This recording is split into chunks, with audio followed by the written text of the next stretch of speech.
Hello viewers, मैं हूं पुष्पेंद्र और आप देख रहे हैं मेरा YouTube channel bit code reference. दोस्तों, लास्ट वीडियो में हमने चर्चा की थी प्रोग्राम, सॉफ्टवेयर और प्रोग्रामिंग के बारे में, और इस वीडियो में हम चर्चा करने वाले हैं प्रोग्रामिंग लैंग्वेजेस के बारे में। इसलिए आप वीडियो पूरा देखें।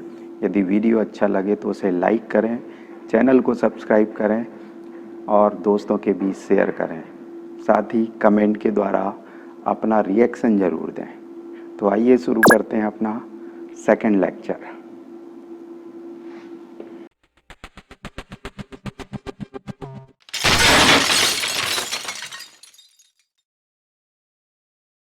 दोस्तों, किन्हीं दो पार्टीज़ के बीच यदि कम्युनिकेशन होना है तो उनके लिए कोई ना कोई लैंग्वेज का उपयोग किया जाता है। उदाहरण के लिए हम जब कभी फ़ोन पे अपने किसी फ्रेंड से चर्चा करते हैं, कोई बात करते हैं, तो या तो हिंदी लैंग्वेज का यूज़ करते हैं या इंग्लिश का यूज़ करते हैं, या हो सकता है किसी और लैंग्वेज का उपयोग करते हों। ठीक इसी तरह कंप्यूटर और हमारे बीच किसी न किसी का लैंग्वेज का होना ज़रूरी है। जब हम कंप्यूटर को डाटा देते हैं या कोई इंस्ट्रक्शन देते हैं किसी विशेष टास्क को परफॉर्म कराने के लिए, तो हमारे उनके बीच कोई ऐसी लैंग्वेज होनी चाहिए जिससे कि वो हमारे इंस्ट्रक्शंस और डाटा को वो आसानी से समझ सके। हम जिन लैंग्वेजेस में कंप्यूटर्स के प्रोग्राम तैयार करते हैं या इंस्ट्रक्शंस लिखते हैं, उन लैंग्वेजेस को ही प्रोग्रामिंग लैंग्वेज कहा जाता है। वैसे तो कंप्यूटर की फील्ड में कई तरह की प्रोग्रामिंग लैंग्वेजेस हैं, और ये चूँकि हमारे द्वारा तैयार की गई हैं, हम आप लोगों के द्वारा, ह्यूमन बींग्स के द्वारा तैयार की गई हैं, इसलिए इन्हें आर्टिफिशियल लैंग्वेजेस भी बोलते हैं। लेकिन हम अपने कंप्यूटर प्रोग्रामिंग से रिलेटेड सब्जेक्ट को जब लेके चल रहे हैं तो इन्हें हम प्रोग्रामिंग लैंग्वेजेस बोलेंगे। और चूँकि कई तरह की प्रोग्रामिंग लैंग्वेजेस होती हैं, तो यदि इन सभी प्रोग्रामिंग लैंग्वेजेस को हम क्लासीफाई करें तो ये कुछ विशेष कैटेगरी में रखी जा सकती हैं, और ये ऐसी 4 कैटेगरी हो सकती हैं जिनमें हम विभिन्न प्रोग्रामिंग लैंग्वेजेस को क्लासीफाई कर देते हैं। वो कैटेगरी है मशीन लैंग्वेज। पहली जो कैटेगरी है इसे हम बोलेंगे मशीन लैंग्वेज। दूसरी जिसे हम बोलते हैं असेंबली लैंग्वेज।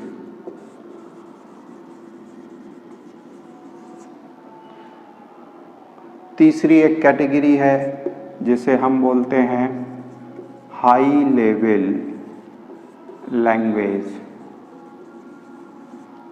इसे कुछ लोग प्रोसीजरल लैंग्वेज भी बोलते हैं, तो हम इधर लिख लेते हैं प्रोसीजरल। चौथी एक कैटेगरी भी होती है जिसे हम बोलते हैं 4th जनरेशन लैंग्वेज। इन्हें नॉन प्रोसीजरल लैंग्वेज भी कहा जाता है। तो इस तरीके से कंप्यूटर की फील्ड में जितनी भी प्रोग्रामिंग लैंग्वेजेस हैं, यदि हम उन्हें क्लासीफाई करें तो ये 4 कैटेगरी बन के आती हैं। पहली कैटेगरी जिसमें हम मशीन लैंग्वेज को रखते हैं, दूसरी कैटेगरी जिसमें हम असेंबली लैंग्वेज को रखते हैं, तीसरी एक कैटेगरी है जो हाई लेवल लैंग्वेज के नाम से जानी जाती है, इन्हें हम प्रोसीजरल लैंग्वेज भी कहते हैं, और चौथी कैटेगरी जो है जिसे हम 4th जनरेशन लैंग्वेज कहते हैं या नॉन प्रोसीजरल लैंग्वेज भी कहते हैं। अब हम इनको एक एक करके समझने की कोशिश करेंगे। तो मशीन लैंग्वेज क्या है इसके बारे में अपन देखते हैं। दोस्तों, पहली कैटेगरी जो है मशीन लैंग्वेज, इसको समझने के लिए हमें इस बात पे ध्यान देना होगा। आप जानते हैं कि कंप्यूटर जो है इलेक्ट्रॉनिक मशीन है। कैसी मशीन है? Electronic machine. इलेक्ट्रॉनिक मशीन किसे कहा जाता है? जिसमें कुछ विशेष तरह के इलेक्ट्रॉनिक कंपोनेंट्स होते हैं। कैसे इलेक्ट्रॉनिक कंपोनेंट्स? आपने नाम सुना होगा आईसी। आजकल लगभग सभी इलेक्ट्रॉनिक डिवाइसेस जितनी भी होती हैं उनमें आईसी लगी होती है। इसको अपन इंटीग्रेटेड सर्किट भी कहते हैं। दूसरा एक कंपोनेंट लगा होता है जिसे हम ट्रांजिस्टर कहते हैं। ये दोनों बहुत ही इम्पॉर्टेंट इलेक्ट्रॉनिक कंपोनेंट्स हैं और ये दोनों कंपोनेंट्स जिस किसी भी डिवाइसेस में लगे होते हैं उनको अपन बोलते हैं इलेक्ट्रॉनिक मशीन या इलेक्ट्रॉनिक डिवाइस। आजकल आपके मोबाइल में, टेलीविज़न में और भी बहुत सारी चीज़ें हैं जिनमें ये डिवाइसेस लग के आती हैं। इनको इलेक्ट्रॉनिक कंपोनेंट, और चूँकि ये उन डिवाइसेस में लगी हुई हैं, उन मशीन्स में लगी हुई हैं, तो उन मशीन्स को हम इलेक्ट्रॉनिक मशीन कहते हैं। ये जो डिवाइसेस हैं, ये इलेक्ट्रॉनिक कंपोनेंट्स जो हैं, ये टू स्टेट डिवाइसेस कहलाती हैं। टू स्टेट डिवाइसेस, ठीक है। टू स्टेट डिवाइसेस जैसे स्विच होता है, हमारे घर में जो इलेक्ट्रिकल स्विचेस लगे होते हैं बोर्ड पर, हम स्विच ऑन करते हैं तो बल्ब जल जाता है, स्विच को ऑफ कर देते हैं बल्ब बंद हो जाता है। मतलब उसकी केवल दो स्टेट हैं, दो अवस्थाएं हैं, या तो वो ऑन रहेगा या फिर ऑफ रहेगा। ठीक इसी तरीके से ये जो इलेक्ट्रॉनिक कंपोनेंट्स हैं, आईसी और ट्रांजिस्टर, ये भी स्विच की तरह काम करती हैं, यानी कि ये भी टू स्टेट डिवाइसेस हैं। ये या तो ऑन होंगी या ऑफ होंगी, ऑन होंगी या ऑफ होंगी। इनमें पल्स होगी या नो पल्स की स्टेट होगी, ठीक है। ये इलेक्ट्रॉनिक डिवाइसेस जो हैं वो टू स्टेट डिवाइसेस हैं, जिनको हम ऐसे समझ सकते हैं कि ये या तो ऑन होंगे या फिर ऑफ होंगे। इनमें कोई इलेक्ट्रॉनिक पल्स आ रही है या फिर नहीं आ रही है, इनके अंदर करंट फ्लो हो रहा है या करंट फ्लो नहीं हो रहा है, ठीक है। ये टू स्टेट डिवाइसेस हैं जो ऑन है या ऑफ है। ऑन है यानी कि करंट का फ्लो उनमें हो रहा है, ऑफ है इसका मतलब करंट का फ्लो उनमें नहीं हो रहा है। ये जो ऑन की स्टेज है, ऑन की स्टेट है, इसको हम न्यूमेरिकली रिप्रेजेंट करते हैं, जो कि 1 के द्वारा रिप्रेजेंट किया जाता है, 1। और ये जो ऑफ की स्टेट है, इसे हम 0 के द्वारा रिप्रेजेंट करते हैं, ठीक है। यानी कि इलेक्ट्रॉनिक डिवाइसेस जो हैं उनकी टू स्टेट को हम या तो 1 या 0 के द्वारा रिप्रेजेंट करते हैं। इन दोनों डिजिट्स को अपन बोलते हैं बाइनरी डिजिट्स, बाइनरी डिजिट्स। यानी कि ये सारी इलेक्ट्रॉनिक मशीन्स जो हैं वो या तो 1 की स्टेज में है या 0 की स्टेज में है, और यही इनकी भाषा है, यही इनकी लैंग्वेज है। हमें जब कोई डाटा देना होता है, हमें जब कोई इंस्ट्रक्शन देना होता है, तो वो इंस्ट्रक्शन या डाटा इन्हीं 1 और 0 के फॉर्मेट में होना चाहिए। मान लेते हैं कोई पर्टिकुलर डाटा जो कंप्यूटर में फीड किया जा रहा है वो इस तरीके से है, ठीक है, 1 0 1 1 0 1 1। ये एक पर्टिकुलर डाटा है जो कंप्यूटर में फीड किया जा रहा है, या पर्टिकुलर इंस्ट्रक्शन है जो कंप्यूटर में फीड किया जा रहा है। ये 1 और 0 के फॉर्मेट में लिखा हुआ है, यानी कि ये सीधा सीधा मशीन लैंग्वेज में लिखा गया है, इसलिए कंप्यूटर इसको सीधे सीधे समझ लेगा और जो भी उसमें लिखा हुआ है उसके अकॉर्डिंग वो वर्क करेगा। यहाँ पे एक चीज़ और ध्यान देने वाली है कि जितने भी कंप्यूटर्स हैं उनका इंटरनल स्ट्रक्चर अलग अलग होता है। मतलब कई वैरायटी के कंप्यूटर्स होते हैं, उनके अंदर का जो स्ट्रक्चर है, उनका इंटरनल स्ट्रक्चर जो है वो अलग अलग तरह का होता है। इसलिए यदि ये कोई कोड किसी एक कंप्यूटर पे वर्क कर रहा है तो ये दूसरे स्ट्रक्चर वाले कंप्यूटर पे ये कोड काम नहीं करेगा। ध्यान देने वाली बात है। कंप्यूटर कई वैरायटी के हो सकते हैं जिनका इंटरनल स्ट्रक्चर अलग अलग होता है। यदि किसी पर्टिकुलर कंप्यूटर पे ये एक कोड काम कर रहा है तो किसी दूसरे इंटरनल स्ट्रक्चर वाले कंप्यूटर पे ये कोड काम नहीं करेगा और उसके लिए कोड अलग तरह से होगा। मतलब अलग अलग तरह के कंप्यूटर्स के लिए कोड अलग अलग तरह से होंगे। ये बड़ी दिक्कत वाली बात है। मान लेते हैं एक विशेष तरह के इंटरनल स्ट्रक्चर वाला कंप्यूटर हमारे घर पे है, हमने उस पर वर्क करना शुरू किया, उसके लिए क्या क्या कोड हैं वो हमने सारे लर्न कर लिए, उसके हिसाब से हम उसको मशीन लैंग्वेज में प्रोग्राम बनाने लगे।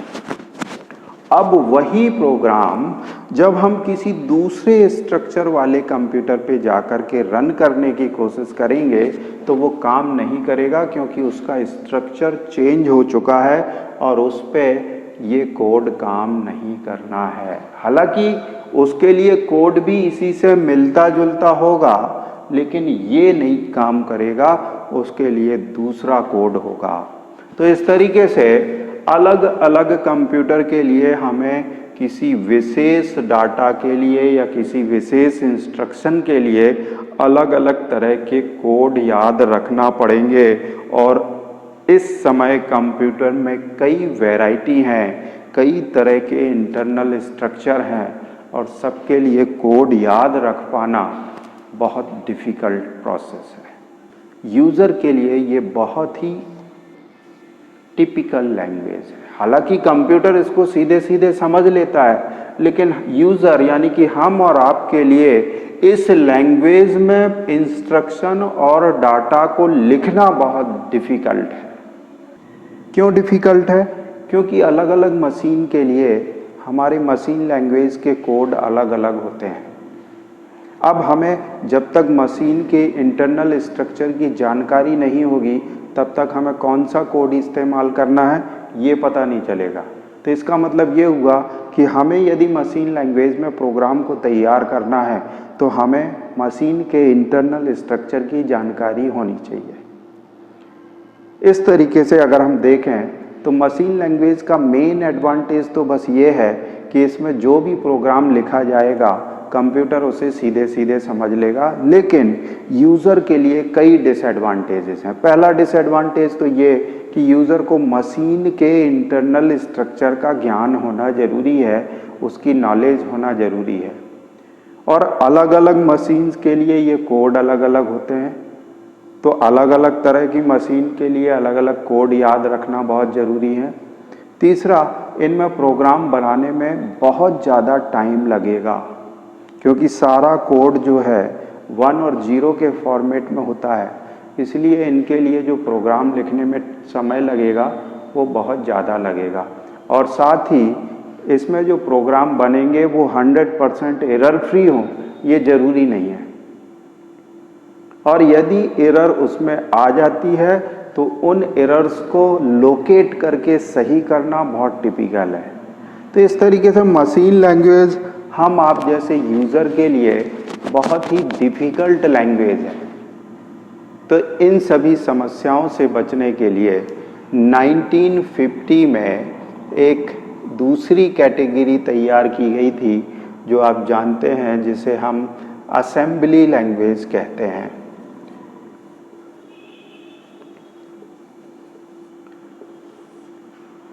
असेंबली लैंग्वेज में मशीन लैंग्वेज की तरह हमें जो कोड लिखने होते हैं वो न्यूमेरिक कोड नहीं होते, यानी कि 1 और 0 के फॉर्मेट वाले कोड नहीं होते, बल्कि इसमें कुछ विशेष तरह के कोड तैयार किए गए हैं जिन्हें हम निमोनिक कोड कहते हैं। ठीक है, तो कोई मशीन लैंग्वेज की तरह 1 और 0 वाले कोड याद रखने की ज़रूरत नहीं है, बल्कि न्यूमेरिक कोड होते हैं। और न्यूमेरिक कोड होते क्या हैं, इसमें किसी विशेष ऑपरेशन, जैसे मान लीजिए आपको एडिशन लिखना है, तो एडिशन के लिए एक इसका शॉर्ट फॉर्म का कोड तैयार किया गया, जिसे हम ADD लिखेंगे। सब्सट्रैक्शन लिखना है, तो सब्सट्रैक्शन के लिए हमें जो कोड तैयार किया गया वो SUB तैयार किया गया। इस तरीके से प्रत्येक ऑपरेशन के लिए अलग अलग कोड्स जो तैयार किए गए थे, जो इंग्लिश अल्फ़ाबेट से मिलके बने हुए हैं, इसलिए ये आसान है और इन्हीं को हम न्यूमेरिक कोड बोलते हैं। तो ये असेंबली लैंग्वेज जो हो गई, मशीन लैंग्वेज की तुलना में बहुत ही आसान लैंग्वेज हो गई। इसमें यूज़र बड़ी आसानी से प्रोग्राम बना सकता है, साथ ही उसके समय की भी बचत होती है, क्योंकि उसे 1 और 0 वाले न्यूमेरिक कोड याद नहीं रखने पड़ते। हालांकि इसका सबसे बड़ा डिसएडवांटेज मशीन लैंग्वेज की ही तरह था कि ये अलग अलग स्ट्रक्चर की मशीन के लिए ये जो कोड थे ये अलग अलग तरह के होते हैं। एक पर्टिकुलर मशीन पे ये ADD की तरह लिखा जाता है, किसी दूसरे स्ट्रक्चर वाली मशीन पे उसको हो सकता है ADD1 लिखा जाता हो, किसी तीसरे स्ट्रक्चर वाली मशीन पे हो सकता है ADDI लिखा जाता हो। तो इस तरीके से ये भी मशीन डिपेंडेंट लैंग्वेज थी।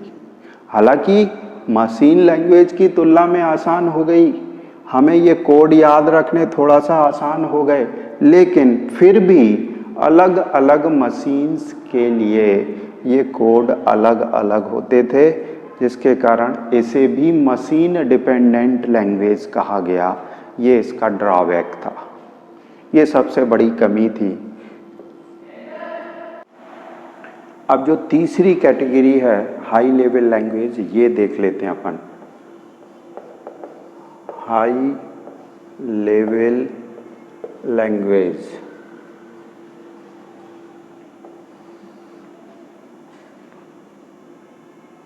ये एक ऐसी लैंग्वेज है जो मशीन इंडिपेंडेंट है। मशीन इंडिपेंडेंट का मतलब कि मशीन या कंप्यूटर का इंटरनल स्ट्रक्चर चाहे कैसा भी हो, ये सभी कंप्यूटर्स के लिए एक जैसी होती है। अर्थात अगर हम हाई लेवल लैंग्वेज में कोई प्रोग्राम बना लें तो वो प्रोग्राम किसी भी तरह के मशीन्स पर, किसी भी तरह के कंप्यूटर पर चलाया जा सकता है। आपने बहुत सारे नाम सुने होंगे, C++, जावा, कोबोल, बेसिक, पास्कल, ये सारी हाई लेवल लैंग्वेज की वैरायटी हैं। हाई लेवल में कई तरह की लैंग्वेजेस हैं। ये सब भी, जैसे कोबोल है तो कोबोल बिजनेस ओरिएंटेड लैंग्वेज है। बेसिक है, बेसिक अगर कोई न्यू प्रोग्रामर है, उसे प्रोग्रामिंग सीखना है तो वो बेसिक का यूज़ कर सकता है। पास्कल है, फोर्ट्रान है, सी है, C++ है, जावा। आप इनमें प्रोग्राम बना करके और अपना कोई भी टास्क कंप्यूटर से ले सकते हैं।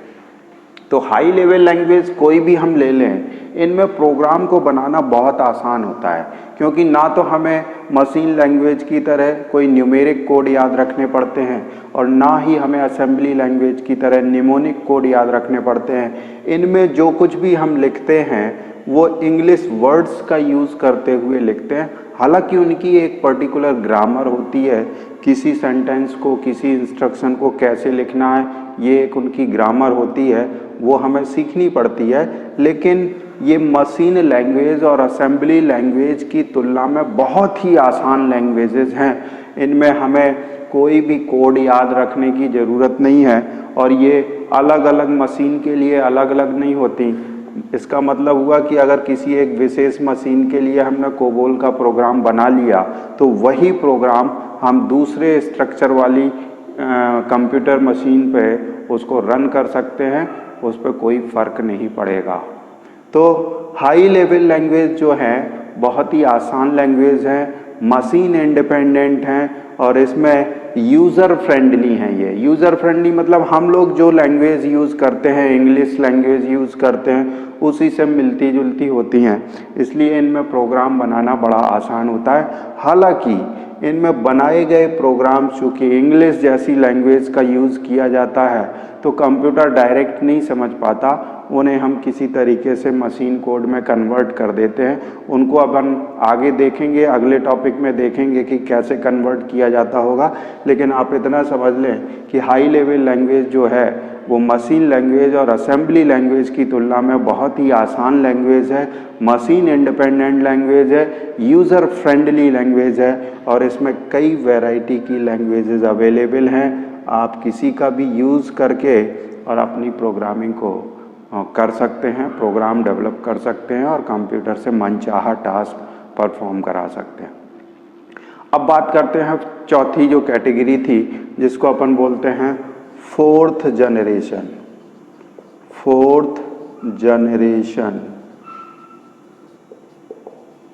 लैंग्वेज, जिनको अपन नॉन प्रोसीजरल लैंग्वेज भी बोलते हैं।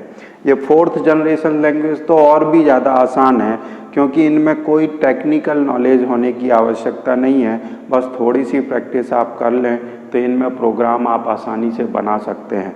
इनके लिए किसी भी तरह की टेक्निकल नॉलेज होने की आवश्यकता नहीं है, इसीलिए बहुत से ऐसे यूजर्स जिन्हें टेक्निकल नॉलेज नहीं होती, थोड़ा सा प्रैक्टिस करके कंप्यूटर पे अपने डाटाबेस को मेंटेन करने के लिए इन लैंग्वेजेस का यूज़ करते हैं। कुछ एग्जाम्पल आप देख लें, इसमें पुराने समय में डी बेस चला करती थी, डी बेस हुआ, फॉक्स बेस हुआ, फॉक्स प्रो हुआ, ये सभी फोर्थ जनरेशन लैंग्वेजेस के एग्जाम्पल हैं। तो आजकल जो हम बहुत से लैंग्वेजेस ऐसी होती हैं, जैसे आपने नाम सुना होगा ओरेकल में जो प्रोग्रामिंग के लिए हम सिंटैक्स यूज़ करते हैं उसके लिए SQL यूज़ किया जाता है, स्ट्रक्चर्ड क्वेरी लैंग्वेज, ये भी फोर्थ जनरेशन लैंग्वेज का ही एग्जाम्पल है। तो इस तरीके से आज आपने देख लिया कि जो प्रोग्रामिंग लैंग्वेजेस की विभिन्न कैटेगरी हैं, machine language, assembly language, high level language और फोर्थ जनरेशन लैंग्वेज, ये किस तरीके की होती हैं, इनमें कौन कौन सी इनकी कैरेक्टरिस्टिक्स क्या हैं, तो आप इनको याद रखिए। और अगले वीडियो में अपन ये चर्चा करेंगे कि हाई लेवल लैंग्वेज या फोर्थ जनरेशन लैंग्वेज में जो प्रोग्राम तैयार किए जाते हैं उनको मशीन कोड में हम कैसे कन्वर्ट करते हैं। अर्थात कुछ ऐसे प्रोग्राम होते हैं जिन्हें हम ट्रांसलेटर्स कहते हैं, तो कौन कौन से ट्रांसलेटर्स हैं, वो किस तरीके से कन्वर्जन का काम करते हैं, इसे अपन अगले वीडियो में देखेंगे। तो आज के वीडियो में अगर आपको कोई महत्वपूर्ण जानकारी प्राप्त हुई है, आपको वीडियो अच्छा लगा है, तो आप उसे लाइक ज़रूर करें, सब्सक्राइब ज़रूर करें, दोस्तों के बीच शेयर भी करें ताकि और लोग भी इसका फ़ायदा उठा सकें, और कमेंट के द्वारा अपनी राय ज़रूर दें, आपको मेरे वीडियोस कैसे लगते हैं।